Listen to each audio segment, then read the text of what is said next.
আল্লাহর উপর ভরসা। হ্যাঁ বন্ধুরা, গল্পটি শুনতে শেষ পর্যন্ত শুনুন। শুধু ভরসার উপর নির্ভর করে বসে থাকলেই হবে না, অবশ্যই চেষ্টা করতে হবে এবং সাথে আল্লাহর উপর ভরসা রাখতে হবে। তাহলে আসুন শুনি গল্পটি। একবার এক দরিদ্র মানুষ প্রতিদিন মসজিদে গিয়ে আল্লাহর কাছে দোয়া করত, হে আল্লাহ, আমাকে রিজিক দাও, আমার কষ্ট দূর করে দাও। একদিন এক আলেম তাকে জিজ্ঞেস করলেন, তুমি কি কাজ করো? লোকটি বলল, না, আমি শুধু দোয়া করি, আল্লাহই সব করে দিবেন।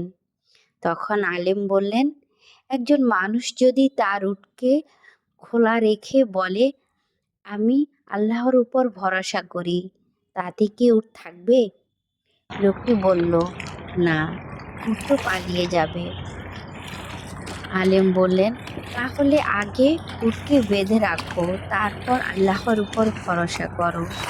লোকটি বুঝতে পারল শুধু দোয়া নয়, চেষ্টা করাও জরুরি।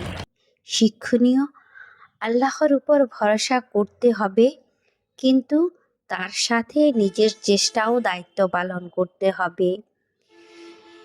এই শিক্ষা থেকে আমরা বুঝলাম, এটা শুধু একজন মানুষের জন্য না, সকলের জন্য। আর ছাত্রছাত্রীদের জন্য শিক্ষার বিষয় হলো, শুধু আল্লাহর উপর ভরসা করে বসে থাকলে কখনো পরীক্ষায় পাশ আসবে না। অবশ্যই তোমাকে নিয়মিত পড়াশোনা করতে হবে, আর তারপর আল্লাহর উপর ভরসা রাখতে হবে। পড়াশোনা না করে শুধু আল্লাহর উপর ভরসা করলে আল্লাহ কখনো তোমাকে পাশ মিলিয়ে দিবে না। তাই অবশ্যই পড়াশোনা করতে হবে। ঠিক আছে বন্ধুরা, এতক্ষণ গল্পটির সাথে থাকার জন্য অনেক অনেক ধন্যবাদ।